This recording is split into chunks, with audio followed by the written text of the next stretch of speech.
नमस्कार। देखिए, आज के इस वीडियो में इंडियन ज्योग्राफी के सेशन को आगे बढ़ाते हुए हम आज के इस वीडियो में भारत के प्रमुख पठार के बारे में पढ़ेंगे, जो कि बहुत ही महत्वपूर्ण टॉपिक है। इस टॉपिक से हर एग्जाम में प्रश्न पूछ लिए जाते हैं। हम इस वीडियो में पठारों को ट्रिक से बताने का प्रयास किए हैं। टॉपिक खत्म होते ही आपको टोटल पठार जो है याद हो जाएंगे, कोई डाउट ही नहीं रहेगा। सभी के सभी पठार आपके दिमाग में सेट हो जाएंगे। तो वीडियो को आप ध्यान से देखिए। तो चलिए अब वीडियो को शुरू करते हैं। तो देखिए, ये सब जो है प्रायद्वीपीय पठार का हिस्सा है। अब समझते हैं कि पहले कि प्रायद्वीपीय पठार क्या होता है। तो देखिए, जो क्षेत्र तीन ओर से समुद्र से घिरा होता है तो उसको हम प्रायद्वीपीय कहते हैं। जैसे ये भारत का जो निचला हिस्सा है यानी दक्षिणतम हिस्सा, ये देखिए कि तीन ओर से समुद्र से घिरा हुआ है, आइड साइड से भी और नीचे से भी। तो ये भारत का सबसे दक्षिण का जो हिस्सा है ये तीन ओर से घिरा हुआ है समुद्र से, इसलिए इसको प्रायद्वीपीय कहते हैं। अब यहाँ पर जो भी पठार है इन सबको जो है प्रायद्वीपीय पठार के नाम से जाना जाता है। ठीक है।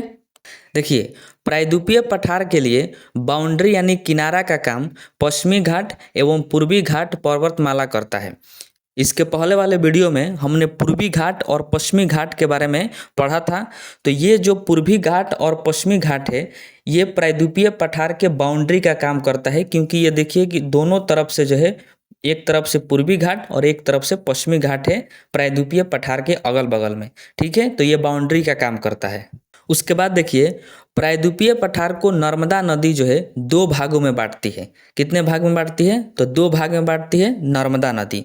जब नर्मदा नदी पठार को दो भागों में बांटती है तो पठार का ऊपर वाला भाग भारत के बीचों बीच में आ जाता है, जिसे मध्यवर्तीय उच्च भूमि कहते हैं। देखिए, ये नर्मदा नदी है और नर्मदा नदी जैसे बहती है तो ये प्रायद्वीपीय पठार को दो भागों में बांट देती है। जो नर्मदा नदी के ऊपर वाला भाग है उसको कहा जाता है मध्यवर्तीय उच्च भूमि, और नर्मदा नदी के जो नीचे वाला भाग है उसको कहते हैं हम दक्कन के पठार। ठीक है। अब देखिए, दक्कन का पठार जिस जिस राज्य में फैला है उस राज्य में उसी नाम से उसको जाना जाता है।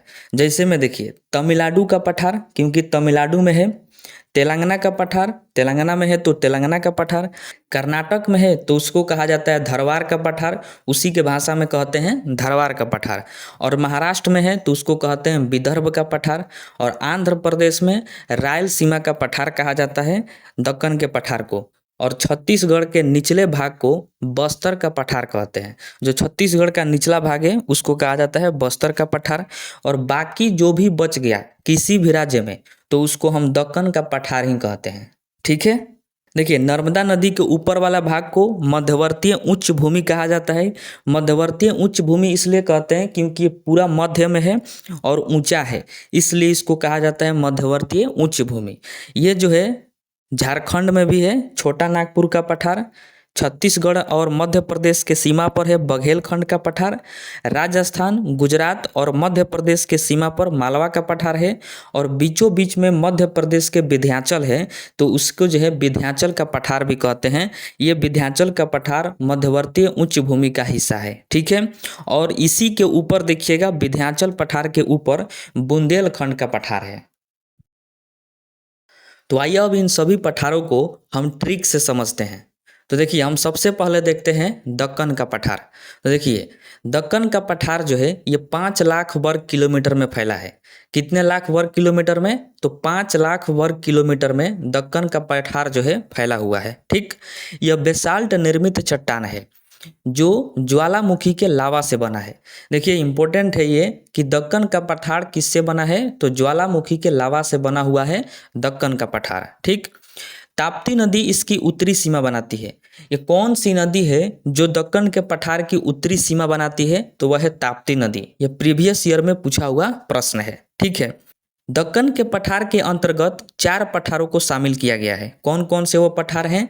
तो महाराष्ट्र का पठार है, तेलंगाना का पठार है, कर्नाटक का पठार है और दंडकारण्य का पठार है, जिसे आप इमेज में इसको देख सकते हैं। अब आइए हम देखते हैं दक्कन के पठार के अंतर्गत जितने भी पठार आते हैं उनके बारे में। देखिए, महाराष्ट्र का जो पठार है इसको विदर्भ का पठार भी कहा जाता है। ठीक है। आपको बस इतना याद रखना है कि महाराष्ट्र का जो पठार है यह दक्कन का पठार का ही हिस्सा है। ठीक है। अब देखते हैं हम तेलंगाना का पठार। तो देखिए तेलंगाना के पठार को गोदावरी नदी दो भागों में बांट देती है। कौन सी नदी है जो तेलंगाना के पठार को दो भागों में बांटती है? तो वह है गोदावरी नदी। ठीक। तेलंगाना के पठार के दक्षिणतम हिस्सा रॉयल सीमा कहलाता है। बहुत ही ज़्यादा महत्वपूर्ण है कि तेलंगाना के पठार का जो दक्षिण वाला हिस्सा है उसको क्या कहा जाता है? तो रॉयल सीमा के नाम से जाना जाता है। और ये जो रॉयल सीमा है ये है आंध्र प्रदेश में। किस राज्य में है? तो आंध्र प्रदेश में है रॉयल सीमा। अब आप इसको याद कैसे रखिएगा? तो देखिए एक वर्ड जो है चर्चित वर्ड है, आप इसको याद रखिएगा, तेंगे तेंगे। तेंगे तेंगे क्या है कि ते से हो जाएगा तेलंगाना का पठार और गे से हो जाएगा कि गोदावरी नदी। यानी तेलंगाना के पठार को गोदावरी नदी जो है ये दो भागों में बांट देती है। तो ये जो आप तेंगे तेंगे याद रखेंगे तो इससे आप रिलेट करके आप आसानी से याद कर सकते हैं कि तेलंगाना के पठार को गोदावरी नदी दो भागों में बांटती है। ठीक है। और इसके दक्षिणतम हिस्सा को रॉयल सीमा कहते हैं और रॉयल सीमा आंध्र प्रदेश में है। ठीक। अब हम देखते हैं कर्नाटक का पठार। तो देखिए इसे जो है धारवाड़ का पठार भी कहते हैं। कर्नाटक के पठार को क्या कहा जाता है? तो धारवाड़ का पठार भी कहते हैं। ठीक है। इस पठार की महत्वपूर्ण नदी कावेरी नदी है। देखिए ये जो नदी वाला प्रश्न है पठार से संबंधित बहुत ही ज़्यादा महत्वपूर्ण है, क्योंकि पठार से जब प्रश्न पूछता है तो इसी प्रकार से पूछता है जैसे हमने दिया है कि कर्नाटक के पठार की सबसे महत्वपूर्ण नदी कौन सी है? तो कावेरी नदी है। अब आप इसको याद कैसे रखिएगा? तो देखिए क से हो जाएगा कर्नाटक का पठार और क से ही होता है कावेरी नदी। देखिए बड़ा बड़ा ट्रिक बनाने से जो है कोई फायदा नहीं है, क्योंकि वह जो है आप आगे चल के वही ट्रिक भूल जाते हैं तो पूरा सभी तरह के टॉपिक का सत्यानाश हो जाता है। तो बड़ा बड़ा ट्रिक के फेरा में रहने से कोई फायदा है नहीं। आप जो है नाम में ही ट्रिक खोजने का प्रयास करिए। जब आप नाम में ट्रिक खोजते हैं और उस रिलेटेड जब प्रश्न पूछता है तो आपके दिमाग में तुरंत हंट मारता है और आपको जो है उसका आंसर पता चल जाता है, यानी आपके दिमाग में आ जाता है। तो इस तरह से आप नाम से जो है ट्रिक बनाने का प्रयास करिए। जैसे क से कर्नाटक का पठार और कर्नाटक के पठार का महत्वपूर्ण नदी है कावेरी नदी और इसका भी नाम जो है क से ही शुरू होता है। ठीक है। अब देखिए कर्नाटक के पठार को तीन भागों में बांटते हैं। मैसूर का पठार, धारवाड़ का पठार और मलनाड का पठार। ये तीनों जो है कर्नाटक के पठार का हिस्सा है। कर्नाटक के पठार को तीन भागों में बांटा गया है। देखिए मैसूर का जो पठार है यह बहुत कठोर और पुराना है। मैसूर का पठार क्या है? पुराना भी है और सबसे कठोर भी है। ठीक है। और धारवाड़ का पठार ये सबसे अधिक यहाँ पर खनिज मिलता है। धारवाड़ के पठार में खनिज और सोना, धारवाड़ के पठार में सबसे अधिक सोना है। ठीक है। तो अब इसको आप कैसे याद रखिएगा कि धारवाड़ के पठार में सबसे अधिक सोना है? तो देखिए अगर आपको कहीं पर सोने के लिए कहा जाए तो आप जो है धारदार चीज़ पर नहीं सो सकते हैं। धारदार यानी रुखुर चीज़ पर जो है आप सो नहीं सकते हैं। आप समतल खोजिएगा सोने के लिए। तो इससे रिलेट करके आप याद रख सकते हैं कि धारवाड़ के पठार में जो है सबसे अधिक सोना है, क्योंकि अगर हमको कोई सोने के लिए कहे तो हम जो है प्लेन सतह पर सोते हैं, धारदार पर नहीं सोते हैं। तो धारवाड़ के पठार में सबसे अधिक क्या है? तो सोना है। ठीक है। तो इस तरह से आप रिलेट करके जो है इसको याद कर सकते हैं। अब आइए आगे देखते हैं। अब हम देखते हैं दंडकारण्य का पठार। देखिए यह पठार जो है अधिक उबड़ खाबड़ है। यहाँ जनसंख्या घनत्व बहुत कम है। जाहिर सी बात है कि जो पठार ज़्यादा उबड़ खाबड़ होगा, मतलब एक बाई खाल एक बाई ऊंच, तो वहाँ पर जो है दूर दूर लोग बसेंगे। तो इस वजह से वहाँ पर जनसंख्या घनत्व क्या हो जाता है? बहुत ही कम हो जाता है। ठीक। तो दंडकारण्य का पठार जो है उबड़ खाबड़ पठार है। इसको याद रखने का ट्रिक है कि अगर आप जो है किसी को दंडवत प्रणाम करते हैं, मान लीजिए आप अपने गुरुजी को दंडवत प्रणाम करिएगा, तो आप जो है समतल जगह पर दंडवत प्रणाम करिएगा, उबड़ खाबड़ जगह पर नहीं कर सकते हैं। तो इस तरह से आप जो है संबंध करके याद रखिएगा कि दंडकारण्य का पठार जो है यह उबड़ खाबड़ पठार है, क्योंकि जब हम किसी को दंडवत प्रणाम करते हैं तो हम उबड़ खाबड़ जमीन पर दंडवत प्रणाम नहीं कर सकते हैं, ढिमला जाएंगे। हमको जो है समतल जगह चाहिए दंडवत प्रणाम करने के लिए। तो दंडकारण्य का पठार जो है ये उबड़ खाबड़ है। इस तरह से आप याद करिएगा। और जैसे ही उबड़ खाबड़ होगा तो यहाँ पर जनसंख्या घनत्व सबसे कम हो जाएगा। ठीक है। यह पठार छत्तीसगढ़, उड़ीसा एवं आंध्र प्रदेश में फैला हुआ है। जैसा कि आप इस इमेज में देख सकते हैं कि यह छत्तीसगढ़, उड़ीसा और आंध्र प्रदेश में है दंडकारण्य का पठार। ठीक है, तो हमने देखा कि दक्कन के पठार के अंतर्गत जो है महाराष्ट्र के पठार, तेलंगाना के पठार, कर्नाटक का पठार और दंडकारण्य का पठार आता है। इन सब के बारे में हमने ट्रिक से इसको समझा। अब आइए हम देखते हैं मध्यवर्तीय उच्च भूमि जो नर्मदा नदी के ऊपर का पठार है उसको। तो आइए अब हम देखते हैं मध्यवर्तीय उच्च भूमि का पठार। तो देखिए, मध्यवर्तीय उच्च भूमि का जो पठार है यह नदियों के कारण कई छोटे छोटे पठारों में बट गया है। जैसा कि आप जानते हैं कि भारत के मध्य में जो है नदियाँ बहुत ज़्यादा है और बहुत तेज़ी से बहती है। तो तेज़ी से नदियों के बहने के कारण ये यहाँ के जो पठार हैं ये कई खंडों में टूट गए हैं और टूट के अलग अलग बट गए हैं। तो उनका जो है अलग अलग नाम रखा गया है।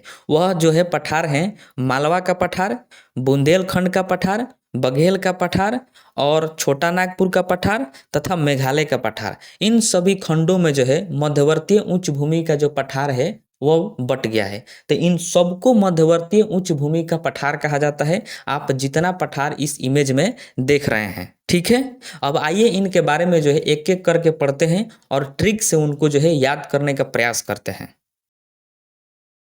तो देखिए, सबसे पहले देखते हैं हम मालवा का पठार। देखिए, यह पठार जो है लावा द्वारा निर्मित है, जो काली मिट्टी का पठार है। मालवा का पठार जो है लावा के द्वारा बना है और यह काली मिट्टी का पठार है, मतलब मालवा के पठार में काली मिट्टी होता है। ठीक है, इस पठार से चंबल एवं बेतवा नदी बहती है, बहुत ज़्यादा महत्वपूर्ण। मालवा के पठार से चंबल एवं बेतवा नदी बहती है। अब देखिए, आप इसको याद रख सकते हैं इस प्रकार से कि जो ये मालवा लिखा है तो इसमें देखिए कि लावा है, क्या है लास्ट में, ल-वा। तो ये मालवा का पठार का निर्माण किससे हुआ है, तो लावा से हुआ है, क्योंकि इसका नाम में ही छुपा हुआ है लावा।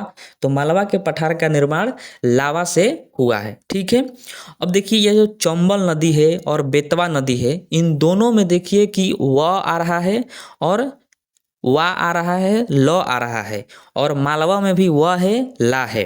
तो इससे रिलेट करके याद रखिए कि मालवा का जो पठार है इससे चंबल नदी और बेतवा नदी जो है बहती है। ठीक है, और मालवा का पठार मध्य प्रदेश में है। तो देखिए, इसको भी आप आसानी से याद कर सकते हैं कि म से हो जाएगा मालवा का पठार और म से मध्य प्रदेश। तो मालवा का पठार किस राज्य में है, तो मध्य प्रदेश में है, जैसा कि आप इस इमेज में देख रहे हैं। ठीक है,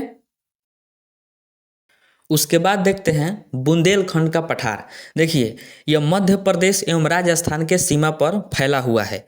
बुंदेलखंड का पठार जो है यह मध्य प्रदेश और राजस्थान के सीमा पर है। बस आप इसका केवल लोकेशन याद रखिएगा, लोकेशन इसका इम्पोर्टेंट है कि बुंदेलखंड का पठार मध्य प्रदेश एवं राजस्थान के सीमा पर फैला हुआ है।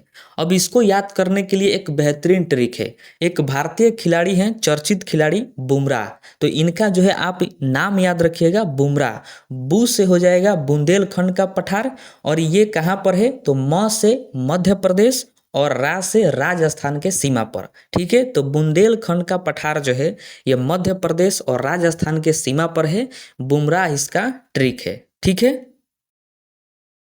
उसके बाद देखते हैं बघेलखंड का पठार। तो देखिए, यह पठार ग्रेनाइट, चूना पत्थर एवं बलुआ पत्थर से निर्मित है। बघेलखंड का पठार जो है यह ग्रेनाइट से, चूना पत्थर से और बलुआ पत्थर से जो है बना हुआ है बघेलखंड का पठार। ठीक है, इसके उत्तर में सोन पहाड़ियाँ और दक्षिण में रामगढ़ की पहाड़ियाँ स्थित है। ये प्रश्न जो है प्रीवियस ईयर में पूछा हुआ प्रश्न है कि बघेलखंड के पठार के उत्तर में सोन पहाड़ियाँ और दक्षिण में रामगढ़ की पहाड़ियाँ जो है स्थित है। ठीक है, और बघेलखंड का पठार किस राज्य में है, तो मध्य प्रदेश में है। इसको आप याद रखिएगा कि बघेलखंड का पठार मध्य प्रदेश में है। इसके लिए ट्रिक है बम। ब से हो जाएगा बघेलखंड का पठार और म से याद रखिएगा मध्य प्रदेश, यानी बघेलखंड का पठार जो है यह मध्य प्रदेश में स्थित है। ठीक है, तो ट्रिक आप याद रखिएगा, इसका ट्रिक है बम। ठीक है, अब हम देखते हैं छोटा नागपुर का पठार। देखिए, यह पठार जो है बिहार झारखंड में फैला है। छोटा नागपुर का पठार किन किन राज्यों में है? तो बिहार और झारखंड में फैला हुआ है। इसकी औसत ऊंचाई 700 मीटर है। छोटा नागपुर पठार की औसत ऊंचाई कितनी है? तो 700 मीटर है। ठीक है, अब आप इसको याद कैसे रखिएगा? तो देखिए, इस वर्ड को पढ़िए, छोटा नागपुर, यानी इस वर्ड में आ रहा है नाग, नाग यानी सांप। तो जब बिहार और झारखंड में किसी को सांप यदि काटता है तो वह झाड़ फूक में ज्यादा रहता है। किस में रहता है? झाड़ फूक में ज्यादा रहता है। तो इससे आप याद रख सकते हैं कि नाग काटता है तो झाड़ फूक में ज्यादा रहता है। तो इसका मतलब कि छोटा नागपुर का पठार जो है झाड़ फूक, झा यानी बिहार और झारखंड में फैला हुआ है। ठीक है, झारखंड में और बिहार में फैला हुआ है छोटा नागपुर का पठार। और इसकी औसत ऊंचाई की बात करें तो 700 मीटर है। कितना मीटर? 700 मीटर। इस पठार की जो प्रमुख नदियां हैं वह है महानदी, स्वर्णरेखा नदी, सोन नदी और दामोदर नदी। तो ये सभी नदियां जो हैं ये छोटा नागपुर पठार की नदियां हैं और ये सभी नदियां इसी पठार से होकर बहती है। ठीक, छोटा नागपुर के पठार में खनिज और कोयला अधिक मात्रा में पाया जाता है। जैसा कि आप जानते हैं कि झारखंड में सबसे अधिक कोयला है और झारखंड में ही छोटा नागपुर का पठार है। तो छोटा नागपुर के पठार में खनिज और कोयला की मात्रा जो है अधिक है। ठीक है, अब हम देखते हैं सबसे लास्ट पठार जो है मेघालय का पठार। देखिए, इस पठार का निर्माण गोंडवाना काल के निक्षेपों से हुआ है। मेघालय के पठार का निर्माण कैसे हुआ है? तो गोंडवाना काल के निक्षेपों से हुआ है। इस पठार की महत्वपूर्ण नदी ब्रह्मपुत्र नदी है जो यहाँ से बहती है। मेघालय के पठार की सबसे महत्वपूर्ण नदी कौन सी है? तो ब्रह्मपुत्र नदी है। देखिए, आप इसको जो है याद कैसे करिएगा, इन दोनों वर्ड पर ध्यान दीजिए, मेघालय और ब्रह्मपुत्र। देखिए, ब्रह्मपुत्र में आ रहा है पुत्र, पुत्र यानी बेटा, और मेघालय में आ रहा है आलय। मेघालय में क्या आ रहा है? आलय। आलय का मतलब होता है घर, आलय का मतलब घर।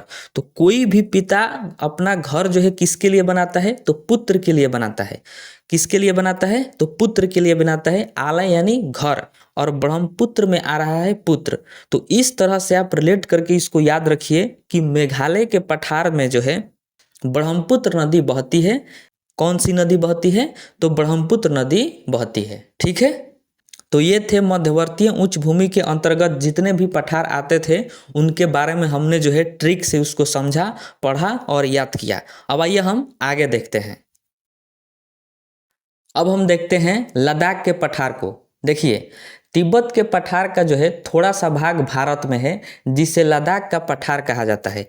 ये लद्दाख का पठार जो है भारत का सबसे ऊंचा पठार है। वेरी वेरी इंपॉर्टेंट प्रश्न है कि भारत का सबसे ऊंचा पठार कौन सा है? तो वह है लद्दाख का पठार। इसको याद रखना जो है बहुत आसान है। जैसे भारत का सबसे ऊंचा पठार है लद्दाख का पठार। तो अगर आप इस मैप को ध्यान से देखिएगा तो भारत के नक्शा में सबसे ऊंचाई पर जो है लद्दाख है और उसी लद्दाख में लद्दाख का पठार है। तो सबसे ऊंचा है यानी सबसे ऊपर है, तो सबसे ऊंचा पठार भी हो गया लद्दाख का पठार। तो इस तरह से आप इसको याद रखिएगा कि भारत का सबसे ऊंचा पठार लद्दाख का पठार है क्योंकि यह सबसे ऊंचाई पर है, सबसे ऊंचा है, सबसे ऊपर है। ठीक है, देखिए, तिब्बत का पठार विश्व का सबसे बड़ा पठार है जो 1500 फीट की ऊंचाई पर है। तिब्बत का पठार ये विश्व का सबसे बड़ा पठार है और लद्दाख का पठार जो है यह भारत का सबसे ऊंचा पठार है। ठीक है, तो इसको आप याद रखिएगा। देखिए, तिब्बत का पठार इतना ऊंचा है कि इसके ऊपर से कोई भी विमान नहीं जाती है। अब आप कहिएगा कि तिब्बत की पठार की ऊंचाई है 15,000 फीट और जो विमान उड़ती है वह 37,000 फीट की ऊंचाई पर उड़ती है। तो देखिए, विमान उड़ती है 37,000 फीट की ऊंचाई पर, यह बात ठीक है, लेकिन कभी कभी ऊपर जो है ऑक्सीजन की कमी हो जाती है। तो विमान को जो है नीचे 14,000 फीट की ऊंचाई पर आना पड़ता है ऑक्सीजन की पूर्ति करने के लिए, ताकि उस विमान में जो लोग बैठे हैं वह जीवित रह सकें। और पठार और तिब्बत के पठार की ऊंचाई देखिए कि 15,000 फीट है और उसको आना है नीचे ऑक्सीजन लेने के लिए 14,000 फीट की ऊंचाई पर। तो जैसे नीचे आएगा बस तिब्बत के पठार से वो क्या हो सकता है? टकरा सकता है। इस वजह से तिब्बत के पठार के ऊपर से कोई भी विमान नहीं जाती है। और इसका दूसरा कारण यह है कि हिमालय से जो हवाएं टकराती है वो ऊपर की ओर उठती है, क्योंकि इस हिमालय का आकार जो है शंकुआकार है, यानी तिनकोना है। तो जब हवाएं टकराएगी तो छिछिल कर ऊपर उठेगी, जैसे कि आप इमेज में देख रहे हैं। तो छिछिल कर ऐसे ऊपर उठेगी और जाकर वो हवाएं विमान से टकरा जाएगी, जो भी इसके ऊपर से विमान जाएगी। और जैसे हवाएं विमान से टकराएगी तो वो विमान जो है दिशाहीन हो जाएगी, और दिशाहीन होगी तो जाहिर सी बात है कि वो गिरबे करेगी। गिरेगी तो नुकसान होगा और जान माल की क्षति होगी। इस वजह से जो है तिब्बत के पठार के ऊपर से किसी भी विमान या फिर जेट को उड़ने नहीं दिया जाता है, बैन लगाया गया है। ठीक है।